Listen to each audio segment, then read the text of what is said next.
Hey, you guys, I am live, which I say every time. I don't know why. But this is Ruth from Kindle Reads, and today I'm going to be doing my top 10 of 2014.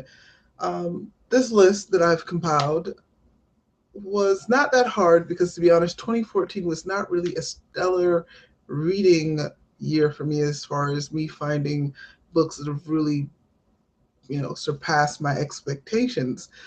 It did happen though a couple of times, and hence when we start getting towards the top five of this list, these are the books that really probably went beyond my expectations for the novel that I was expecting. Even when I had like a high bar, the book still like surpass that high bar.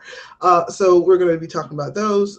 Since this is a live show, of course, you can chime in if anyone's actually watching this. I know it's like in the middle of the day, and 99% of you guys actually work or in school.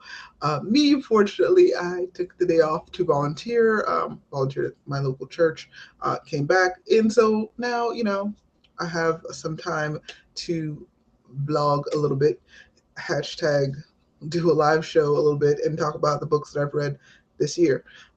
These books, all these books were not published in 2014. These are just books that I have personally read this year. So let's get started. I'm going to be using the handy dandy share screen feature so you can actually see the cover of the book of what I'm talking about. But coming in at my number 10 book that I read this year, it would have to be uh, Les Partials.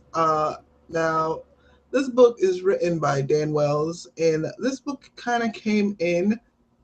Um, screenshotting.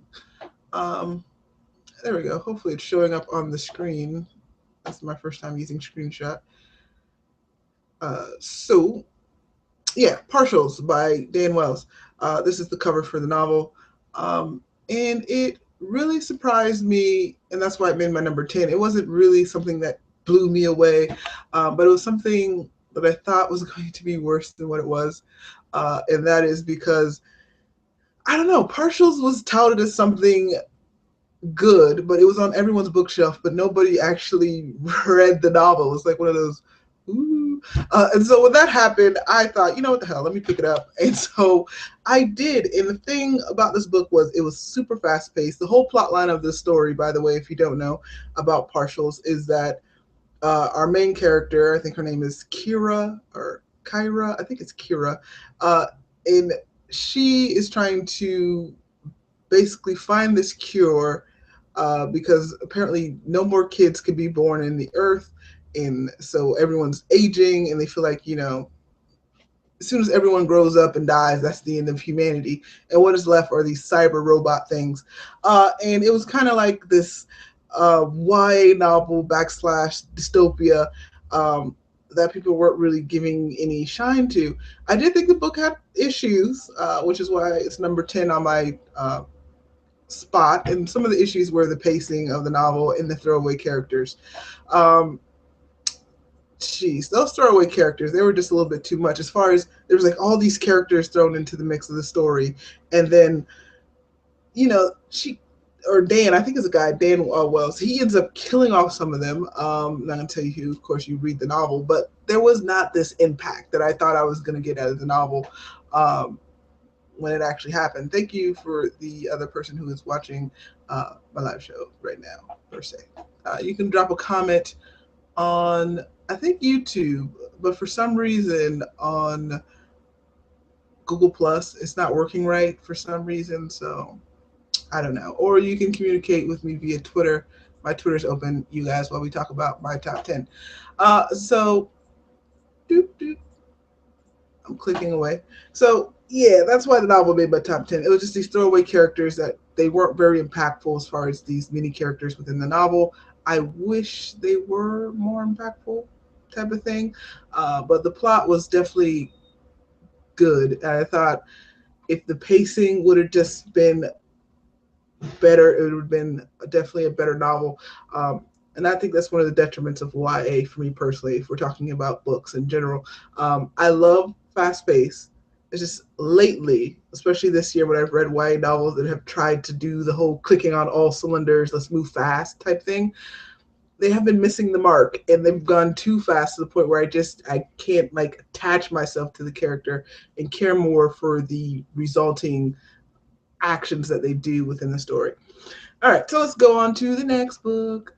Coming in at number 9 for my best books that I've read of 2014 is more of an emotional book, which would have to be The Fault in Our Stars by the lovely John Green.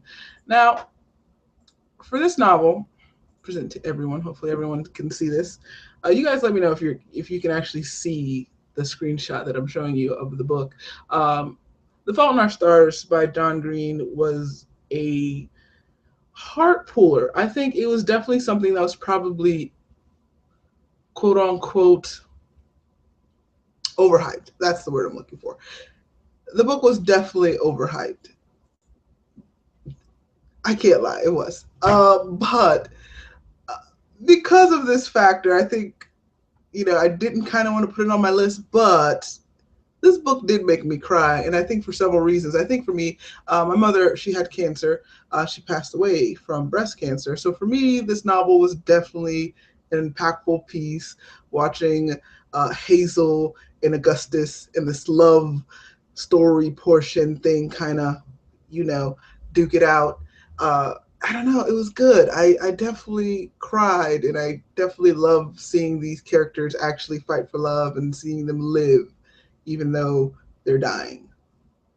Very poetic, right? So that made my number 9 spot. Moving right along, we're going to go to my number 8, which would have to be, uh, for me, it was Eleanor and Park by Rainbow Rouse.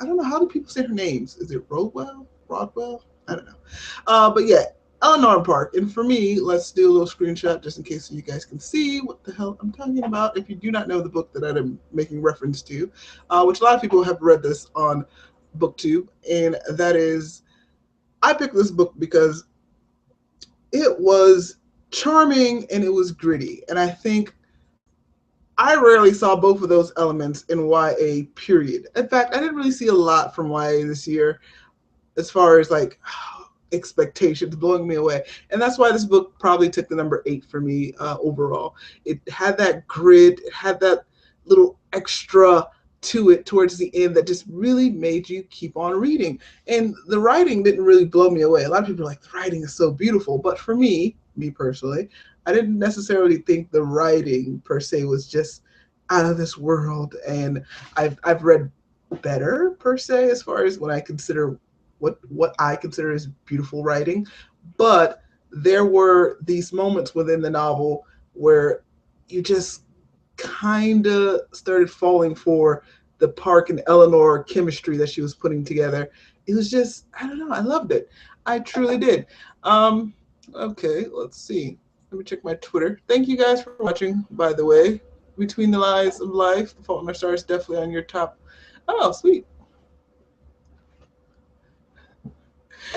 Yeah, it definitely was on the overrated list for me too. Between the Lines. So just to let you guys know, I am checking in on both. So if you do comment on the Facebook, I will see it and I will reply back, you guys. Um, so where were we? We were on number, if I believe, number 8, which was Eleanor Park. Definitely the grit of the story made it one of my top reads of this year. Surprisingly, I thought it was just going to be, to be honest, for me personally, I thought it was just going to be this YA hot mess a little bit, but it did pull to my comical side where it had the whole comic book thing going on, and I enjoyed it. So let's keep it moving. Let's go on to the next book, which would have to be number 7. And this is a book that took me 3 months to read. So why the heck is it on my top 10 list? And I can say quite clearly, it is because it is a freaking great novel. And I am talking about North and South by Elizabeth Gastill, which let me show you guys this wonderful cover, just in case if you're wondering.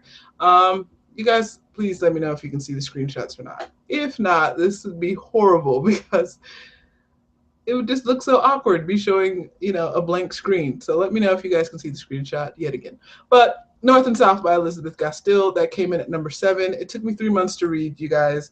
And it wasn't particularly because the book was bad, hence it's on my top 10 list. It just took me forever to finish the book. I don't know if it was like one of those things where I was like in a slump, backslash, I kind of knew the end of the story because I watched the wonderful miniseries, which I love. And in fact, there was parts of the miniseries that I really loved because I think in the miniseries, Mr. Thornton, as a character, he was more likable than in the book itself. In the book, I did come across some issues with Mr. Thornton and his jealousy, and he was just being way over the top, possessive, and there was a lot of themes that are just jacked up in North and South. I can't go over all of them, but one of the great things that I did love in this whole story is this whole notion of the worker, aka the hands in the novel, and the master, who are basically the people who own these factories. And I love how in this novel, Elizabeth Gastill, she tackles this notion of working in the working class. I just definitely love those elements. Like it was more than the freaking love story. And I think that's why this book kind of blew me away, because it definitely wasn't something I was expecting in this novel, which is a classic. I didn't really think it was going to actually kind of attack these themes and still try to do the whole love story. I was kind of let down by the ending, not going to lie. I thought it was very abrupt, and I think for me, with these classic books, that's how they end. It's kind of weird. I don't know. For me personally, how these classic books, they just end. Um, like the love thing happens and then that's it. It's over. In the book, there's no extra, and so for me personally, I have active imagination, like 99.9% of readers. Because we read a lot, so you can kind of conclude where the story's going. And I don't really think that Mrs. Hale and Mr. Thornton are going to be happy afterwards. Like, I don't know. You guys, drop your suggestion. If you read North and South, um, do you think that Mr. Thornton and Mrs. Hale, if they do get married, do you think it'll be like this happy ever after type gist? Because I kind of don't necessarily think so, and it's so odd. Let's keep it moving. I spent enough time talking about North and South. So for number 6 on the list of my books is going to be another classic. The next book that kind of made it for me this year is actually going to be Jane Eyre by Charlotte, or Jeanette, Charlotte, I think, Charlotte Bronte, something to that extent. Um, and for me, hopefully I'm screenshotting this, or there we go. Hopefully everyone's seeing that. This book for me was probably one of the better classics that I've read this year. I tried to read, what was it? Pride and Prejudice. I think I did pick it up again. I tried and I failed yet again. So maybe, surprisingly, I'm not a Jane Austen fan. Maybe just a Charlotte Bronte fan. But anyways, with this novel, I definitely thought there were moments when it was dry, but it definitely picked up, and I liked. This was the actual first classic novel that I threw any type of weight behind as far as trying to consecutively read it and finish it. And it surprised me on how good it was. And that's why it kind of beat out North and South in the level of enjoyability for the romance. It definitely didn't hit me on the intellectual level as far as master and hand, that type of thing. But it does have this element of religion and how faithful Jane Eyre was to it. Also, the little girl in the novel, I can't remember her name. I read this book like months and months ago. But there's like these little moments in the book I think that captured my attention way more than North and South, as far as the love and do I think they'll be happy, afterwards, things like that. Uh, so that was a number 4, or was it number 6? I'm still messing up my own countdown. That was number 6, Jane Eyre. Let's go to number 5. Number 5 for me is a book I love. Like, shoot, I love this book. I love this book. Okay, so number 5. Now we're getting into the books that kind of blew my expectations a little bit as far as the books that I read this year. Number 5 would have to be The Way of Kings by Brandon Sanderson. This novel I read, actually, the book was published probably in 2011, but I didn't pick it up until, let me show you guys the book I'm talking about. I didn't pick this book up until like January. And this book I probably finished in 3 days. This thing is huge. But the reason why I loved it so much were because of all of the characters within that novel. There is Dalinar, there is Shalin, and then there is who is our main character? Kaladin? Kaladin, our main character Kaladin. And the reason why this book is number 5 is because there were faults within the story. There was definitely this long drag portion to the book, but the characters, and I am a person who if a book has the characters for me, it can do a lot of wrong and still be in my rights as far as considering it a good book. In this book, there were some moments, like I said, with the whole long dragging part, but the plot was there. And as you get through, that's sometimes one of the issues with fantasy novels. They're so big sometimes, and sometimes they just drag because they're trying to do this whole make you feel attached to the character part. But it does do it, and you become so attached with the characters that I remember. Now, you guys agree with me or don't agree with me, but as a reader, an avid reader, let me put it that way, sometimes we read a buckload of books. In fact, I need Goodreads now.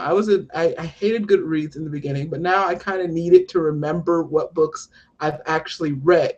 And so if a book kind of stands out and you remember that you read it that year, it definitely is already a book, I think, that's probably subconsciously on your top.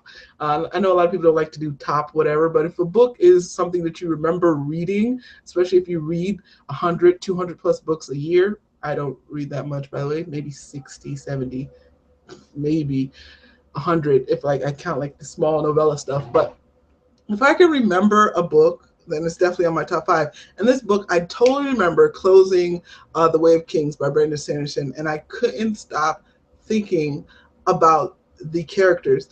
And maybe it's because the book was so long that when it was finally over, you kind of felt like it was a show that is supposed to go on. It's like one of those things, like you're watching a TV show. For me, it's Scandal, I guess, right now, even though I should stop watching Scandal. It's too scandalous. But anyways, it's like a show that you watch and then it's over for the summer break thing that it does, and you hate it, but you can't stop thinking about all the people involved. And that's exactly what happens with The Way of Kings.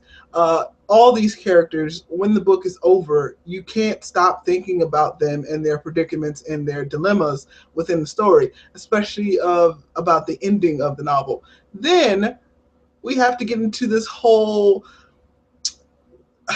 like these little mini plot points that he puts within the story, his interludes that he puts into the story. He puts like 5 of them, something that's unheard of. I can barely stand one interlude in the story.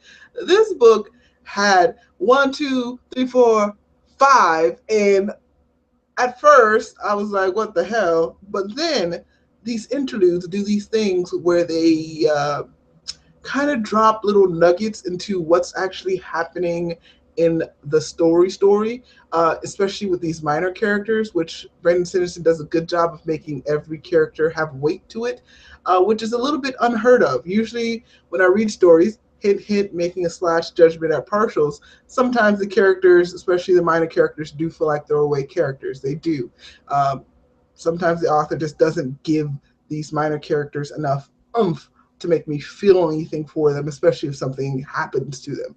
With this book, no. The Way of Kings, you feel something even for the interlude characters who you only see once. Like sometimes within these interludes, you get like this small character that you only see one time, and that's it. And yet, you still care about them, and it's gratifying to see them again. And I guess how you kind of already know where this list is going. You know the second book in the novel is going to make the rest of my top 5. So we'll get into that a little bit later. But The Way of Kings by Brandon Sanderson was definitely number 5 on my list of my top 5 books. Next book would be number 4, and that is Their Eyes Are Watching God by Zernil Hurston. I always feel like I'm pronouncing her name wrong for some reason. But let's go ahead to the screenshot so you guys can see what book I'm talking about if you never read this novel.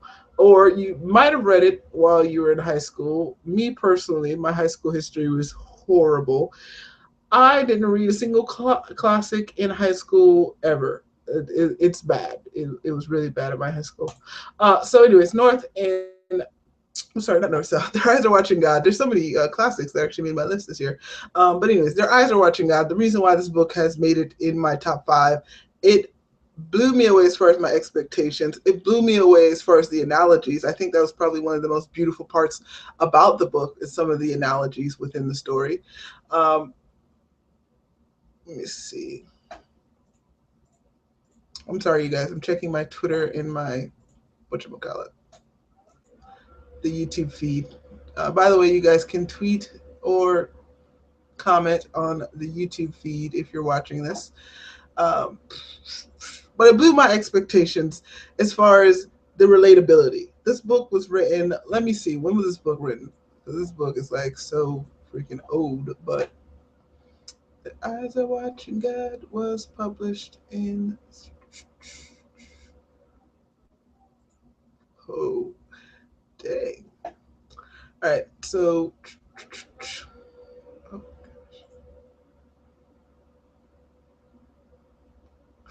1928 is the setting of the story. But anyways, and it's the 21st century now, and this book was so relatable. And the reason why I say it's relatable is because of this one concept alone, the concept of marriage. I deal with this a lot because I'm a good listener, yada yada. Most book readers are. We get trapped in this scenario where people just talk your head off. But anyways, in my community, especially maybe particularly maybe in the African American community, at least for me, coming from being an African American woman, so yada yada. A lot of people think this is just me, blowing steam. Think that marriage equals happiness, even when they're in like the most crappy relationship of time. They think that if somehow they can get married, it's going to solve these conundrums, these issues that they're facing within their relationship. Also, number two, I feel like marriage is like one of those status quos. Like if you don't reach it, um, your life is crap as far as like everything. Those two connotations kind of wrap themselves around marriage, especially within this 21st century mind frame. At least for me, that's how I kind of view this whole notion of marriage. And so this book, our main character, she gets forced into this marriage with this guy. I'm talking about, if you guys are just joining, I'm talking about Their Eyes Are Watching God. And the grandmother in the novel, makes it seem that, like everything will be okay. And I love this whole scene where our main character is sitting down with the grandmother, arguing with her, saying, she thought, that everything would be okay if she just married this guy, like things would turn out all right. And that was just impactful. It was impactful. And overall, that's why the book kind of made my top five list. Also, there is the donkey. You can't forget the donkey, and Their Eyes Are Watching that. Uh, I think we're on number three now. Yes, number three on my list is going to have to be Toni Morrison's uh, The Bluest Eye. This is my first Toni Morrison book. I don't know why the heck it took me so long to actually read anything by her. I should have read something way sooner. She is one of the most amazing writers that I have had the opportunity to read. Her writing style, I don't know. It's just so freaking beautiful.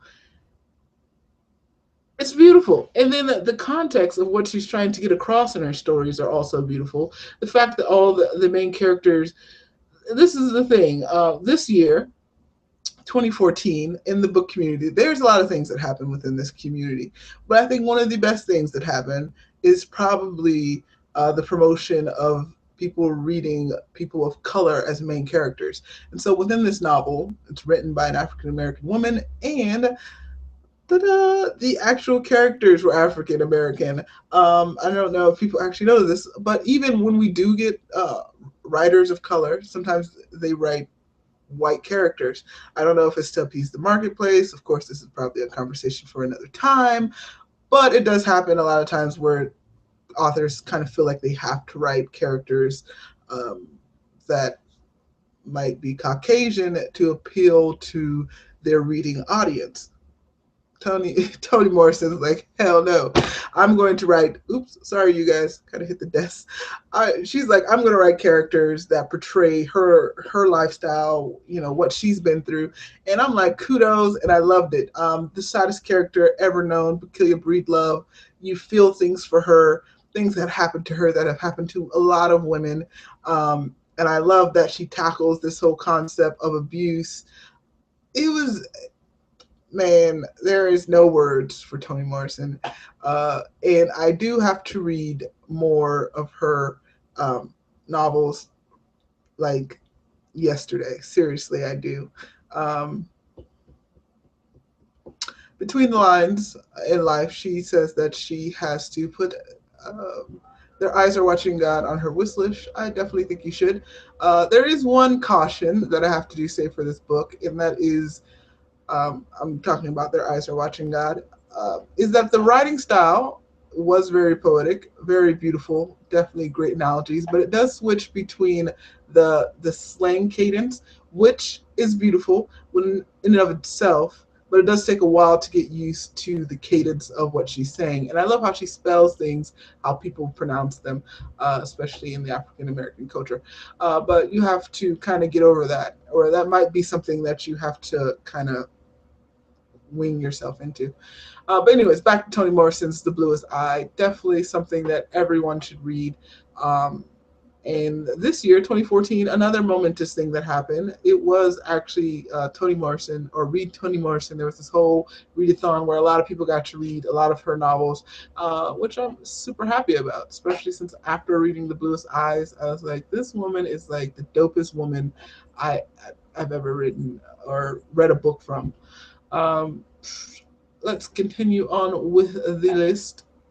Next is The Night Circus by Erin Morgenstern. And this book for me was a read along book. Um, and it really surprised me because of several reasons. Number one, I've never done a read along. That was actually my first, actually, I lie.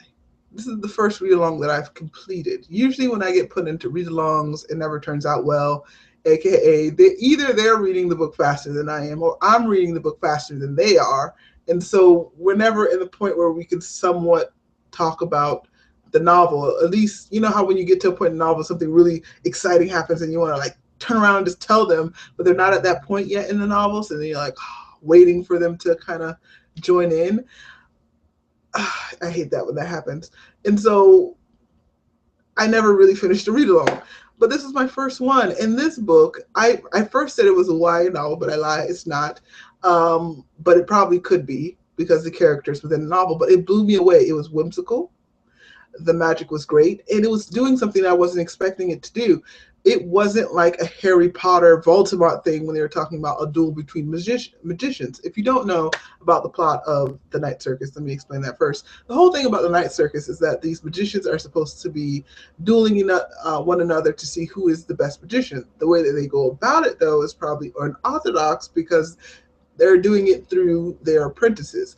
And so you're not going to get like a Harry Potter thing, back to where I was going. You're not going to get like a Harry Potter thing where they're both just staring at each other and they're like, ha! And, and they're like just deep stare, deep stare. No, it's different. And I loved it. And it was unexpected. I love the romance portion of it. I love the many characters within the novel. I loved it all. I just loved it, loved it, loved it. And I think it's something that people should probably pick up. Um, it's gonna be good. It's gonna be good. Just read it. If as long as you're not thinking that the duel is like wizarding duel, like one person just standing there looking at each other, you're gonna like this book. And coming in at number one for me, for my best read of 2014, was a book that was published this year. It was published in March. A lot of people know where I'm going with this. If you don't, I'm surprised. But my number one book for this year is going to have to be um, The Word of Radiance by Brandon Sanderson. There are a lot of reasons why this book should be number one, and I'm personally mad at Goodreads, and I can't be mad at Goodreads, but I'm surprised that this book did not make it number one as far as Goodreads best fantasy novel of 2014. I think it was number two. And the reason why I say this is because this book, if the first book in the novel was considered one of the best fiction novels written, which it was. It was being touted on Amazon as one of the best books written, fantasy novels written.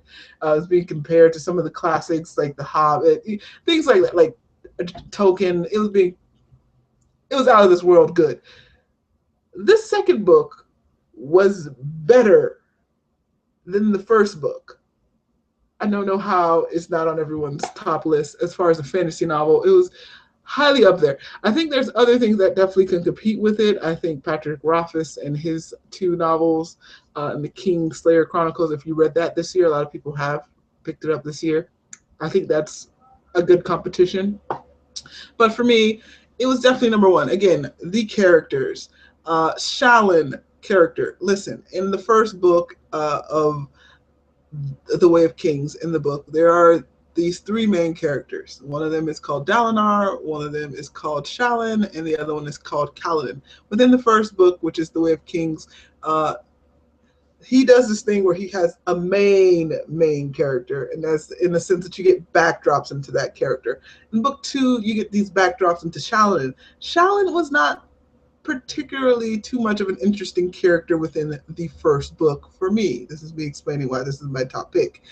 Somehow, in this second novel, he turned that all around, and Shalyn was the bomb. Like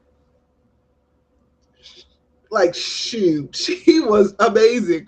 And for him to be able to do that with a character that was a little bit on the so-so side as far as the first novel, like she did become intriguing within the first book towards the end when all of the stories started interlocking, and the main characters started becoming more relatable to one another as far as their storyline was impacting some other character storyline. And so in this book, when the book was all about Shalyn, basically she became our main focus within the story. She was freaking incredible. She was amazing. Again, all the micro mini characters, they carried a lot of weight to them, and I'm kind of sad that I have to wait so long for the next book in the series. I read the first book, The Way of Kings, in January, so literally that March wait for me to wait for the book to come out wasn't that long. It felt like a long time though. So the fact that I read the book in March and now I have to wait until God knows when the next book will come out, it's kind of sad. It's kind of like the Patrick Rothfuss thing. A lot of you guys are stuck in the same thing. You read the Wise Man's Fear, and now we're all waiting for the third book. I heard there was a novella that got dropped though, which I need to read. But yeah, that was my top 10, you guys. Hey, Miss J Rod, it's nice to see you again. I'm glad you caught my little live show too. I miss you. Um, in Top Tuesdays and all that. I need to watch more of those videos. I have been keeping up though. If you guys do not know about Tuesday Talks, you guys should. Shame on you. It's a great little mini series filled with a group of great booktubers, and they bring up various topics that we love to chit chat about. Um, of course, this is my top 10 great novels. I do have a top 5 worst novels, like the worst novels that I've read in 2014, and they might top the cake as far as the worst novels that I've read, period. And I'll explain this in a minute. Before I became a booktuber, if it was a book that I didn't like, it'd be rare, but I wouldn't pick it up. Like, as far as I wouldn't continue to torture myself with the novel if I wasn't finding the novel very interesting. But since joining, the booktube community, when I start a book and it's bad, I want to finish it so that way I can explain to people why the book was just so bad for me. Um, and being, I have to finish the whole novel in order to explain and justify why the book was bad or why there was like nothing that can redeem the novel. And so because of that, I've actually finished a lot of books that normally, if I wasn't within the frameworks of this community, to be honest, after I put it down, because I rarely read books in one sitting. Like the book has to be amazing. Also, the length probably has to be under 300 pages for me to finish a book. Well, I lie. Okay, the book probably has to be under maybe 400 to 500 pages for me to do like a 1 day sitting thing, which rarely happens because most of the time I read fantasy novels. But anyways, if I put the book down, which I usually have to do no matter what book it is, even if it's the holy grail of books, I usually have to sleep because, wake up, work, life stuff. So when I put a book down, if the book is not good, it's going to be rare that I'm going to pick it back up, just to be honest, and continue to read through it. There has to be something in the novel that is like pushing me to continue on. Hopefully it's the characters, and the plot, and I'll be happy if it's the character, the plot, and the setting. Like I'm loving everything about the book. And so that, if that's not clicking on all cylinders, like I'm not getting any of those three things, it's I'm not picking the book back up. That was before I started BookTube. After starting BookTube, though, I have continued on, and and so we can talk about my top 5 worst books of 2014. I don't know if you guys actually want to get into that. I think this podcast has been going for at least half an hour, so uh, maybe I'll do that next week. It'll be easy. Like right now, off the top of my head, I already know the 5 worst books. Um, so maybe the next time I jump on, like I said, we'll do something like that. Now let's talk about some notable books that probably should have made my top 10 books. And it's debatable. They're on my little paper thing. I have my little list right here of my top 10, and they were on there. It just didn't necessarily or make the cusp of making it onto the list. And one of them is The Hobbit. And the reason why The Hobbit didn't necessarily make my list is because there are moments within the story that I definitely wanted the book to be over. And that means for me that the book just it dragged sometimes a little bit too much. And I needed it to move, especially if the book is almost somewhat considered like a children's novel. I really needed it to pick up in some areas that it didn't. Um, and surprisingly, in The Hobbit, tell me if I'm wrong. A lot of people have read The Hobbit, but tell me if I'm wrong. But in The Hobbit, I thought Gandalf the Grey or whatever, he was coming off a little douchey for me personally as a character. And I was like, this is not the Gandalf I know. And the Gandalf I know is from the movies. And he is like kind and, witty, and he has this whole thing about him. I don't know if the actor makes Gandalf the Grey better than he actually is, because for me in the book, I don't know. I was a little shocked that I was not really warming up to Gandalf. Um, but that's tied for something, a notable mention. Another notable mention is New World, and that is a novella by Patrick Ness. The reason why I didn't make the list is I said my top novels. Technically, this is a novella, so it would have made my list if it was more of a full fleshed out book. So Patrick Ness's The New World. The reason why it was close, but didn't make it, was again it wasn't a full length story. And number 2, this book is free on Amazon. Amazon? Amazon, yes. You guys can pick up this novella for free. And so nothing beats a good free novella. And that's what I have to say about this book. Like, it should have probably made the top 10, but it didn't because it wasn't a full-length book. But it was really good. It was free, and it was odd because I love New World, which is a pre-sequel to the Chaos Walking series, but I hated the first book in the Walking Dead series. It was The Knife of Never Letting Go. Oh my gosh, that main character, so stupid. I couldn't deal with it. I couldn't deal. It was just too much. But I did love the female character, and in the new world, you actually get to dive into her mind and her, her going through this whole adventure. And I love how he does this bait and switch between the past and the future. It was very interesting. I totally think you guys should pick it up. It was a worthy, justable read, and you guys can still pick it up before 2014 is out. It's free. Um, I think that's it as far as my notable reads of 2014. Like I said, this wasn't really a stellar year for me. You guys, let me know what your best 10 books were of the year. I'm very interested. Maybe I missed out on something that was really good.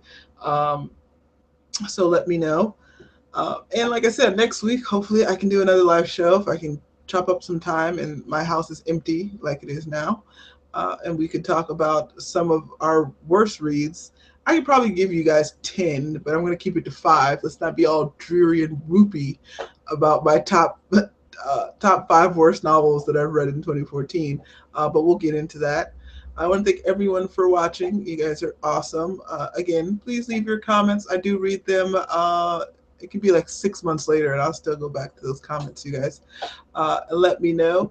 I also have to start working on the second Letters to Books. Hopefully, I can get that edited and do the voiceover stuff for that so we can have a Letters to Book this week.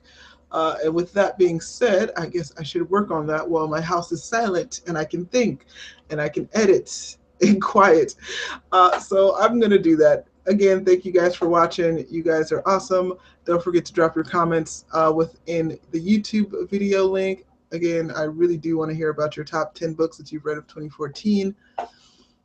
It's not over. Like I said, I have 2 weeks and I'm off next week, you guys. So I definitely want to read some amazing books. So let me know what were your best books of 2014 so I can pick something up and maybe my list can change. And if it does, I'll probably write some type of blog and let you guys know. But peace.